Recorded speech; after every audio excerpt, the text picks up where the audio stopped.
welcome to Pluribus Unum's Fireside Chats. Not as good as FDR's, but hey, it's something. This episode was going to be something different, but I held off on that. And no, it wasn't the 500 sub special, even though that would be a way better thing to do before any of those things. Give me 100 subs, people. That's your job. Will you get paid for it? No, but you gotta do it anyways. Instead, we will be talking about something that is also irrelevant. But before we get into that, let's get right into the news. First, let's start off with the good news, because there isn't that much good news, so it's best that we start off with the good news. First, the big one, White House withdraws Neera Tanden's nomination as OMB director. Yes! My boys, we did it! No, I mean, actually, we didn't do anything, less me, because I'll be honest about the Neera Tanden confirmation. I didn't really care because, Neera Tanden sucked, and I talked about the fact that she was a terrible choice. But, I was like, what else are you going to do? What are we going to do now? They might oppose her, but, I don't think Bernie would oppose her. Might just confirm her to get it done with. So I was just like, let's just not pick this battle. But then, Manchin decided, and now everybody's, at the point where they won't pick her anymore. So, that's good. She's not going to be the OMB director. Of course, the reason why is not because of any of the valid reasons. It's because she made mean tweets on Twitter. But, her getting out of office, her not being put in office is good enough for me. The problem is, there's a lot of issues with her being removed. Most particularly, the fact that since she got removed, they blamed Bernie. The K-Hive immediately went after Bernie and was like, Bernie, it was your fault. Even though he didn't do anything. He did literally nothing. He didn't do anything to prevent her from getting in the position. He talked about, some tweets she made that were why did you feel the need to attack me? But, that's it, really. So, this is just dumb. Let's move on, because Neera Tanden, we can officially get rid of her for good. Now let's move on to the last good news. Former French President Nicolas Sarkozy sentenced to jail in historic ruling. A French court on Monday sentenced former President Nicolas Sarkozy to 3 years in prison for corruption and influencing peddling, but suspended 2 years of the sentence. President from 2007 to 2012, he was found guilty of trying to illegally obtain information from a senior magistrate in 2014 about an ongoing investigation into his campaign finances. The judge said Sarkozy did not need to serve time in jail. He could serve the sentence by wearing an electric bracelet at home. Yeah, well, that's a bad thing, because he won't actually go to jail. But to be fair, that makes sense. It's COVID season, so I guess it makes sense for him to not be in prison. Which is weird, because a lot of other people, they seem to not care about them being in prison. But Sarkozy seems to get a pass for some reason. Any particular reason why? But it's good that a criminal gets punished for their crime. That is a good thing. It's like the same thing with Mexico, where AMLO's like, I want to sentence a lot of these past presidents to jail for what they've done. And is basically saying, if you guys want to investigate them, go ahead and investigate them. I'm not stopping you. I'm not going to be like, we need to not do an investigation on them because... No, he's full on saying, investigate them. That's what needs to happen in all areas of, the political world.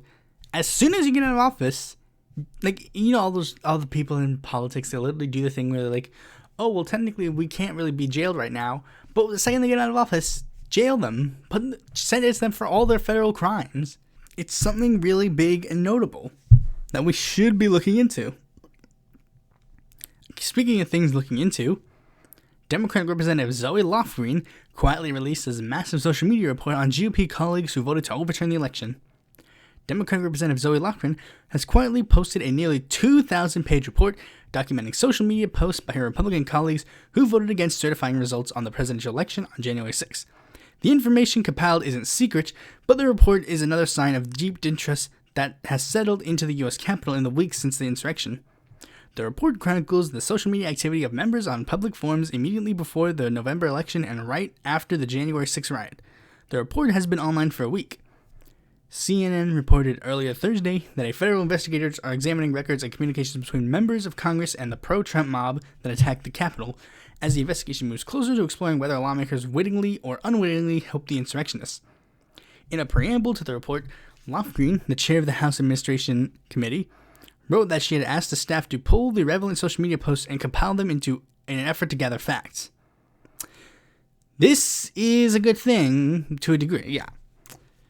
Because, yeah, like I said, it's dumb. I've said it before, probably. People who were, wittingly or unwittingly inciting the insurrection should have some penalties put onto them.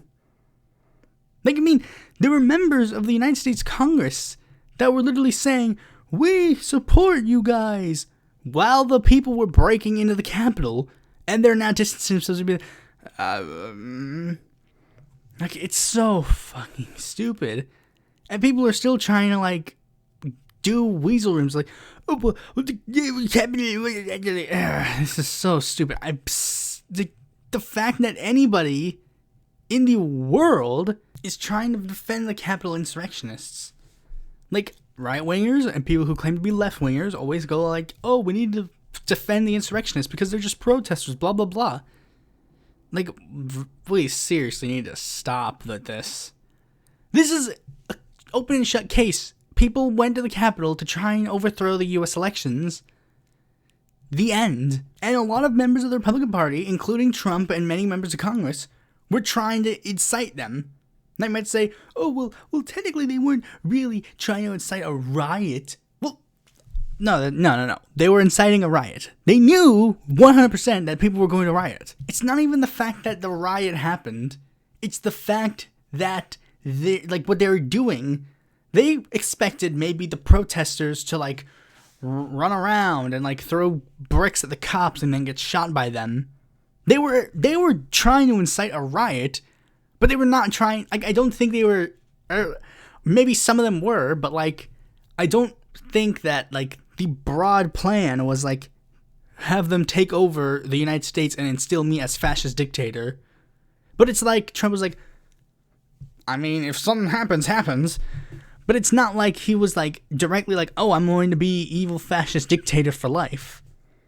But he was clearly trying to incite political violence. They wanted a riot. They got a riot. Maybe use the opportunity to declare martial law or something like that. They wanted violence so that they could use it for their commercials. Now, some members probably just wanted protests. Hawley, maybe he just wanted a protest. He was clearly trying to make himself off to be the leader of the riot. He held his arm up to them, and it was clear as day that he was going to use that for a publicity photo.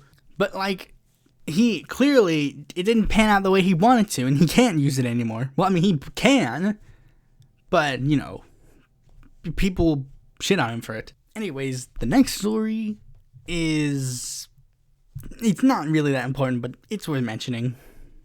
You remember CPAC? If you're subscribed to me, you're probably subscribed to a bunch of other people who've probably talked about this. But CPAC had a controversy surrounding the design of their stage, referencing a Nazi insignia. Many people took to Twitter and were hey, this seems a bit weird that this is a literal Nazi symbol and it's being used as the stage for the Republican Party's basically convention, the convention for conservatives. Seems a bit weird. And turns out, here's what happened. The company that built the stage, they took responsibility and claimed that they didn't intend for it to look like that. They weren't intending to make a Nazi symbol, but it was just an accident. Now, I've actually been not sympathetic, but I've accepted that that's a potential scenario that happened, because let's be real, if you actually want to be realistic with the real world, you would know that this happens sometimes. For some reason, people will get a bit... they'll do something that you are literally like, I thought that this would be obvious, but apparently not. Like, for example, H&M. Remember that? For those who don't remember, H&M was a clothing company that, like, had a hoodie that they wanted to, like, advertise and sell, and the hoodie was called Coolest Monkey in the Jungle. It was a hoodie that basically just had those words on it. Interestingly enough, for some reason, they had a black kid be the one who modeled that hoodie. Now, you would think that that's very obvious, but it wasn't. Here's another one. There was an advertisement where, like, the slogan for, like, a shaving company, where the slogan was re-civilize yourself, because people with long hair and, like, unshaved faces were uncivilized to them. However, one of their advertisements was of an African-American gentleman with an afro and, like, a beard, and the slogan was still re-civilize yourself, and the civilized person had short hair and clean-shaven face, which many people took like, that's you can't say that on MTV. These things happen sometimes, but you know, I will maintain. I mean, Nazism. That's a little bit on the nose. That's very on the nose. Sometimes a bit too on the nose for it to be like an accident. It could be an accident again. It could be 100% accident, but it just seemed like a way too on the nose for it to be like, maybe it might be a dog whistle. Okay, the next story comes from Sweet Home Alabama. The Alabama Senate votes to make hormone therapy and surgery for trans youth a felony. Under a new law, transgender youth in Alabama could not be treated with puberty blockers, hormone therapy, or surgery. The state Senate voted to make the treatment a felony on Tuesday. Senators voted 23-4 to approve the measure, dubbed the Vulnerable Child Compassion and Protection Act, sponsored by Republican Senator Shay Shelnut. The bill now heads to the State House of Representatives, which has already approved a companion bill. The two bills would make it a felony for medical professionals to treat transgender minors under the age of 19 with gender-affirming care. Violators could face up to 10 years in prison or a $1,500 fine. Now, before we continue, I feel it's best to acknowledge these. Vivian Davis Figures, Roger Smitherman, Bobby Singleton, and Bill Beasley were the only 4 members of the state Senate that actually voted with trans people, as in allowing these procedures to happen. Now, they could have done it just to oppose the Republicans or anything of the such, but they did a good thing, 100%, and they deserve to be commended for it. However, as you can tell, 4 is not enough to actually stop the bill, so to move forward. And this is just completely stupid for many reasons, which I went over in the last episode. Well, I mean, I didn't necessarily go over it. It was just another episode where I dealt with, transgender issues. But it's just like, come on, man. Why? Like, they're only making this the boogeyman because it's the scary culture war. That's how you get them. The scary culture that transes are coming and they're gonna take away your whatevers. You didn't care back then, so why do you care now? Transgender people have existed for a long time, and yet now you're making a big deal about it because they're actually getting proper representation and proper rights. It's incredibly dumb, and it's just stupid. I mean, there's not much more I can say about it, really, because again, I'm not a transgender individual, and I'm not like the science guy in regards to that. But it's definitely just like, come on, what is the big deal? Transgender people want to transition. Ooh, so what? But society's forcing them. Proof. Give me proof of this. It's just stupid. Speaking of stupid bills that are just absolutely dumb, Kentucky bill would make it a crime to insult a police officer. A bill is moving through Kentucky Senate, which would make it a crime to insult or taunt a police officer during a riot. Supporters say the bill targets people who unlawfully cross the line, but opponents call it a blatant attempt to crush protests in violation of First Amendment rights. Senate Bill 211 mandates up to 3 months imprisonment for a person who accosts, insults, taunts, or challenges law enforcement officer with offensive or derisive words, or makes gestures or other physical contact that would have a direct tendency to provoke a violent response from the perspective of a responsible and prudent person. A person convicted of this misdemeanor could also face a $250 fine and be disqualified from public assistance benefits for 3 months. Again, this is incredibly stupid. Like, I mean, if you were to make this bill about, like, assaulting an officer, then maybe. But isn't that already a crime? Assaulting a police officer? That's one thing. Putting your hands on a police officer, that's one thing. But insulting a police officer, that is going to be a crime now in Kentucky. This is just ridiculous. Like, we live in La La Land. People make fun of the police all of the time. Like, you think there are people who are like, respect the police and blah, blah, blah. They'll make fun of police officers every day. Like, hey, donut guy. This is just so stupid. And it's just blatantly like a way to silence dissent. And it's just so freaking dumb. Let's move on. Now that we've done horrible state laws, let's talk about something horrible that happened on the national level. You know, the COVID-19 bill has recently been, being debated. One of the many provisions that were being introduced in it was Bernie Sanders introducing an amendment to basically push for a $15 minimum wage to be included. It was then pushed out by the Senate parliamentarian, which nobody knows what it is. And basically, Bernie had to try and reduce it, and to no avail. It failed 58-42, meaning that there were a couple of flippers in the Senate.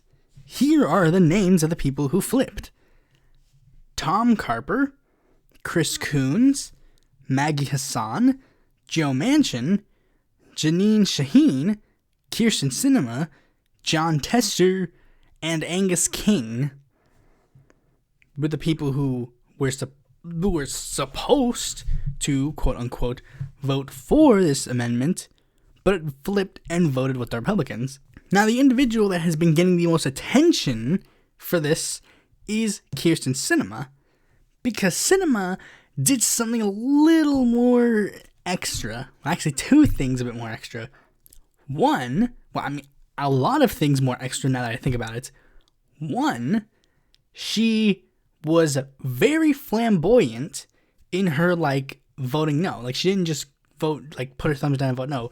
She, did this whole movement of, moving her body and was like, no. Completely hyperbolic. 2, as is her shtick, she was wearing, really nice clothes, had her hair done up, was carrying a very expensive bag, because that's her thing, her big things like that. Yas, by queen, she can work it, girl. That's her big thing. That's the thing that she's been trying to push as her, thing when she got in the Senate. During the COVID-19 pandemic, during its early days, she was, wearing a wig every time she stepped into the Senate chamber, because her thing was, she didn't want to go to the salon. She was trying to pressure people to not go to salons, so she would wear wigs instead because her hair looked like crap. And 3, she was apparently carrying a piece, I'm not even sure if it was a piece or if a full thing, of chocolate cake. I am not kidding. I am legitimately not kidding. And now here's the thing about Sinema getting the most attention out of this. You see, in response to people pointing out this very true fact of her being extremely flamboyant in regards to her vote against the minimum wage increase, she accused the media of being sexist in regards to how they compared, how she voted. You're analyzing a woman's body movement. Isn't that a bit weird? I mean, that's pretty sexist. And it's Oh my god, really? This is your... The only reason that Cinema is doing that is because she has nothing. There is legitimately nothing to her. Like, I knew people that were literally like, but Kirsten Cinema's my Yas by queen. I don't care. I do not care about the fact that she eats pussy and sucks dick. Who cares? I can do that too. But that's not the point. The point is, she is an elected politician, and if she is not going to do the thing that she was elected to do and actually help the people, then she's literally done nothing and she is worthless. Like, it's not... I've been calling her out for years. She's been a well-known blue dog. People were like, oh, I'm optimistic of her being in the Senate. And I'm like, I'm not. She's a fucking blue dog. She is legitimately... Like, if you could have picked anybody to be a senator, the only people who could have been worse than her are like Joe Manchin and George Wallace. I legitimately hate Kirsten Sinema. She is literally the worst politician you could ever have in America. And now you're all going to say, like, but she's better than the Republicans. How? Give me the reason. Sinema is literally one of Trump's favorite Democrats. And when I say, oh, well, what do you mean by that? She votes with Trump 50.4% of the time. And now you might say, well, technically, he's not in Congress anymore, so that doesn't matter. But it doesn't matter. The fact that she voted with him that much is incredibly idiotic. And I mean, some people are still trying to make excuses for this. Like, oh, well, Sinema losing her vote is going to be like one of the things. Like, oh, well, that's the only thing that'll guarantee, like, the Democrats keep the House. It's like, no, you do not understand about Joe Manchin and Kirsten Sinema. I do not care about the Democrats holding the Senate or the House if they do not do anything with that majority. I do not care. People will legitimately tell me, like, oh, well, having Joe Manchin and Kirsten Sinema, that's at least gonna help the Democrats keep the House. I don't care. If these two are going to tell the Democrats, oh, these big things you wanted to do, you can't do those anymore, then they are legitimately not worth my time. They just voted to not increase wages during a pandemic. And they are literally doing things that are back... Like, you don't understand. Manchin and Sinema are a liability, not an asset. They are not helping you in any way, shape, or form. Like, sure, they make the number go up, but that number isn't going to go up any higher than this. Because with how they're acting, Democrats are 100% going to lose in 2022. Democrats made these big promises. We're going to raise the wage to $15 an hour. We're going to get this huge COVID relief plan done fast and to you at the moment. We're going to get rid of the filibuster so that we won't be in gridlock anymore. And the members of Congress will actually be able to vote and demand bills be passed when they're passed. But that's not going to happen because Kirsten Sinema and Joe Manchin say so. Now, Manchin, you could make some sort of, like, excuse. Like, if anything, Manchin, like, it's the only person you could even make some sort of excuse for. But even then, I wouldn't care. Like, oh, Manchin, he has to do it to keep himself in office. I don't care. Who cares? The end. We'll win somewhere else. Lose Manchin, get a John K. Fetterman. Lose a Sinema, we get a Richard L. Watkins. Like, I don't care. But Sinema has literally no excuse. Like, the excuse that I've heard people trying to make, like, Walsh, he made this excuse, basically saying, like, he didn't even say he agreed with her assessment. He just said, like, he understood what her assessment was. Like, she won by a very small margin. and it's to help her win in Arizona. There's a problem. Arizona has become increasingly blue, and her other senator, Mark Kelly, literally said, I will vote for a $15 minimum wage. And Mark Kelly won by a similar margin, only like 3 points. Yet he knew how to make the right choice, and she didn't. Very interesting. It's almost as if that's actually not a valid excuse, and Sinema is just a shitty person. Like, as I said, Sinema is terrible. Literally terrible. Legitimately, I would have no pity or remorse or anything of the sort if Sinema literally died tomorrow. Or even any of the other people who voted on the, like, minimum wage, like, thing. But Sinema in most, because Sinema, for some reason, everybody's giving her, like, some sort of, not even everybody, like, but, like, people were giving her some sort of pass, like, oh, because she's bi, and she's, like, she's the first bi senator, which is wrong, by the way. Harris Woodford was, and he's way better than her. Or, like, oh, she's a young woman, but she's been in the House for a long time. She knows what she's doing. She's not an idiot. She's legitimately a terrible, terrible senator. And again, I will take no shame in ever bad-mouthing her. Okay, now that we're off that terrible, disgusting, terrible topic, let's move on to the main topic of this video. Remember my video about the Leonard Peltier case? Well, I decided to do that again, but for a case that I actually didn't really know much about, but all I knew is that people talked about it a lot. The case of Mumia Abu-Jamal. As I did with Peltier, I'm going to go over who Mumia Abu-Jamal is, and why he's important, why his case is important, what was the case, and how things are for him. Okay, so first, broadly, who is Mumia Abu-Jamal? He's a political activist and journalist. That's who he is by trade, really. He mostly got involved in Black Power movements, like the Black Panther Party, and the Christian Movement for Life, which is an anarcho-primitivist Black Power political movement. He even had a brief stint on a radio, and that's where he kind of got his start in his political career. Again, very similar to Leonard Peltier.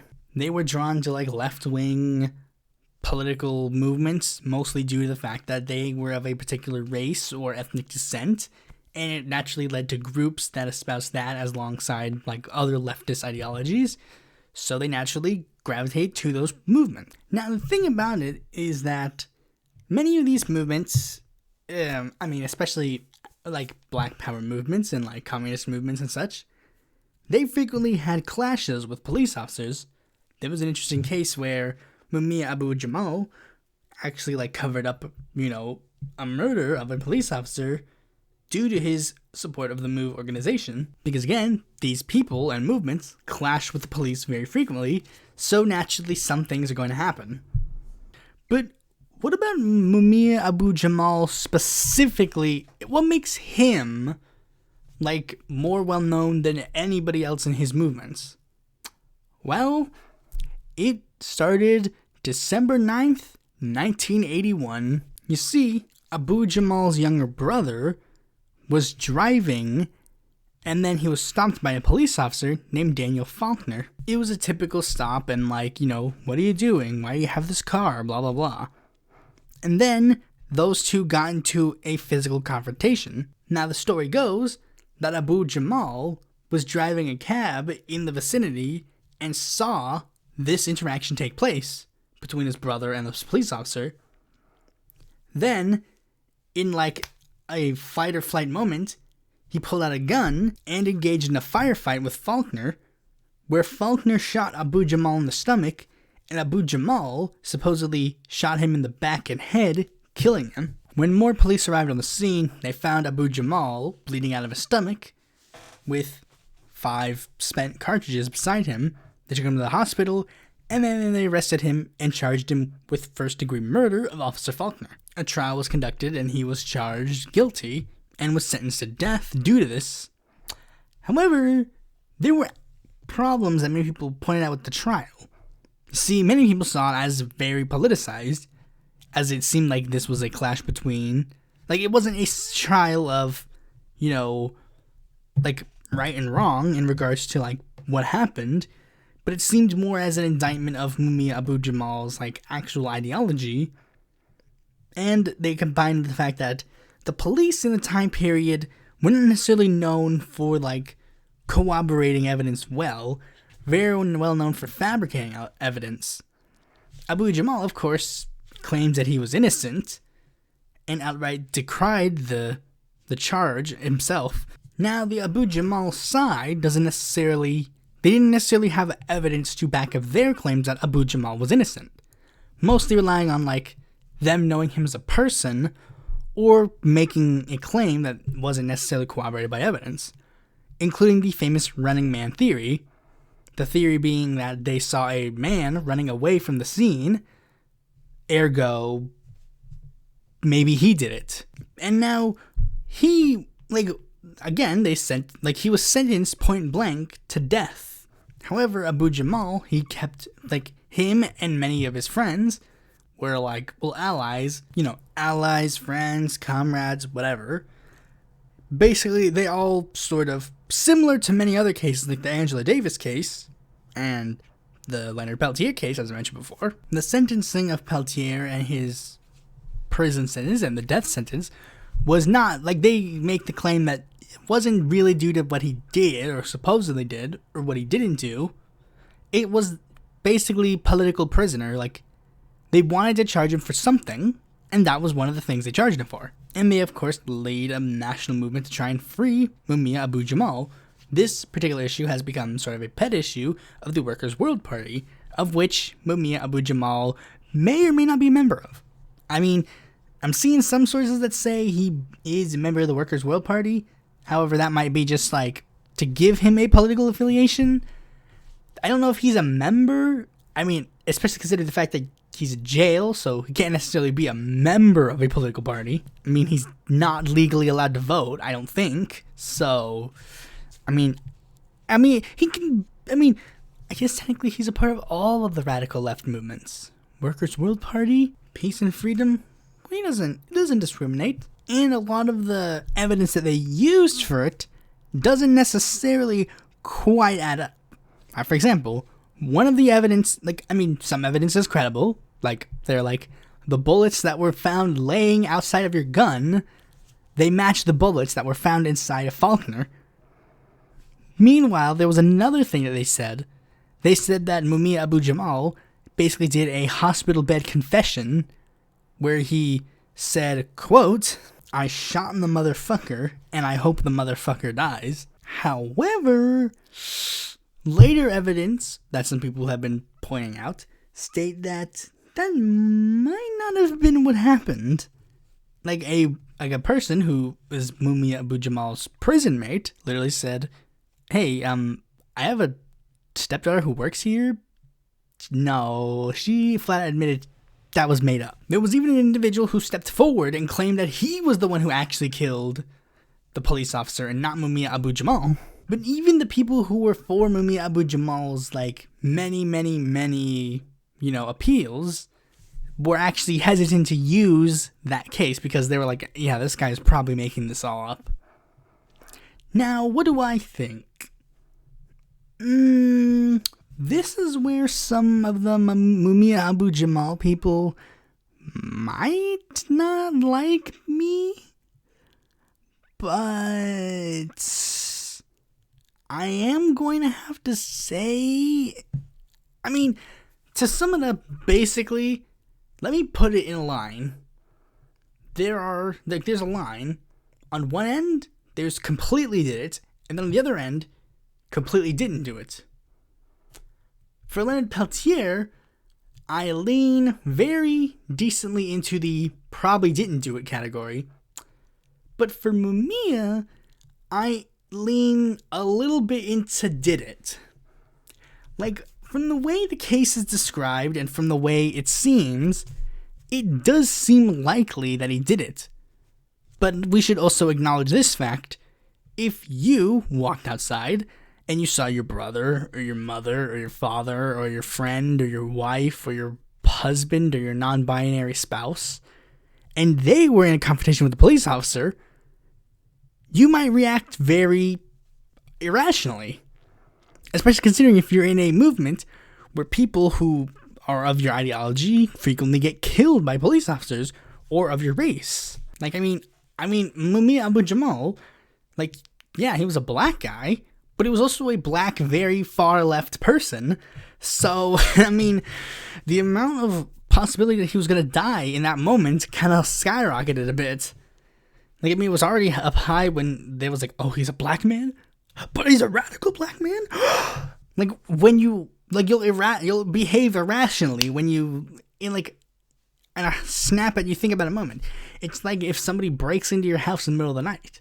You might be a nonviolent person by trade, but if you think they're literally going to kill your family, what do you think you're going to do? You're going to go flight or fight mode. And from the way it seems, he went fight mode. However, just because I think he did it does not mean I necessarily do not believe he should be freed. For many reasons. One, very similar to the Peltier case. Peltier was, like Mumia Abu-Jamal, him being sentenced at the time maybe makes sense. He could have been a threat, technically. But Mumia Abu-Jamal is 66 right now. Not a threat. Like, let's be honest, he ain't a threat. Especially considering what he did during prison. What he did during his prison sentence probably would have shown if he was a threat or not. Like, if during his time period in jail, he was, like, sending letters to, like, radicals that were like, I want you to send this bomb into this train to, like, spell out the words free Mumia Abu-Jamal. If he was doing stuff like that, then maybe you might be like, he's a threat. But what he was doing when he was there, he was basically writing books, doing interviews, talking about his life and being sentenced. Like, how does the prison industrial complex go? That's what he did. He did, like, nothing that would consider him to be a threat at this particular moment in time period. Like, again, it just seemed like he made a rash decision, and that rash decision was just something that he wouldn't normally do.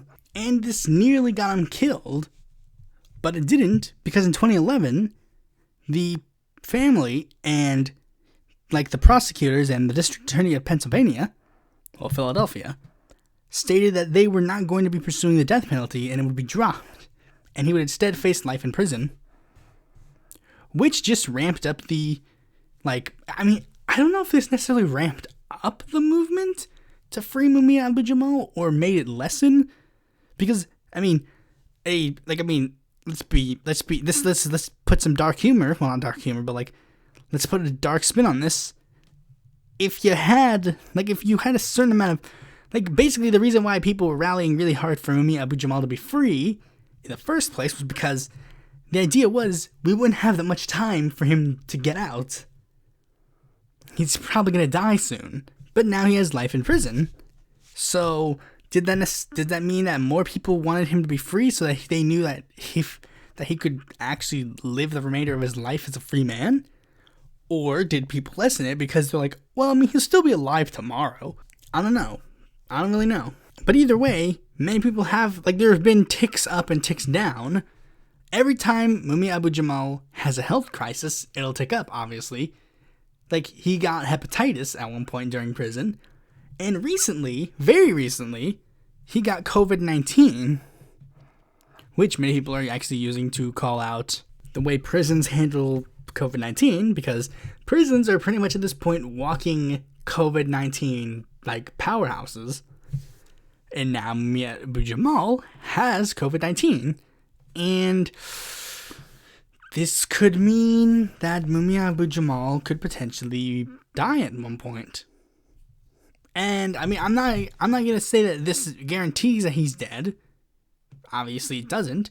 But of course, Mumia Abu-Jamal getting COVID-19 is very serious, and we should probably look into, like, this particular federal case and, you know, see what happens. Like, yeah, I would say hashtag free Mumia Abu-Jamal, because again, like it's not even like again, me saying free Leonard Peltier has one slightly different notion than free Mumia Abu-Jamal. When I say free Leonard Peltier, I can at least say with big certainty that he didn't do it. With Mumia Abu-Jamal, like I said, he probably did do it, but at this point, like with Leonard Peltier, he is not a threat. He's not a threat. He's an old man. If he gets freed, he's going to go home and write books, maybe run for office or something. Maybe start a podcast. I don't know. Leonard Peltier, Mumia Abu-Jamal podcast. That's why they should be freed. A Peltier Mumia podcast. So yeah, that's all I have to say about Mumia Abu-Jamal. Like I said, free him. Thanks for watching this video. Be sure to like, comment, subscribe, and click that bell to be notified when a future video of mine comes out. And if you're interested in more content from me, you can go to my website, follow me on Twitter, join my Discord, or check my articles on the Independent Political Report.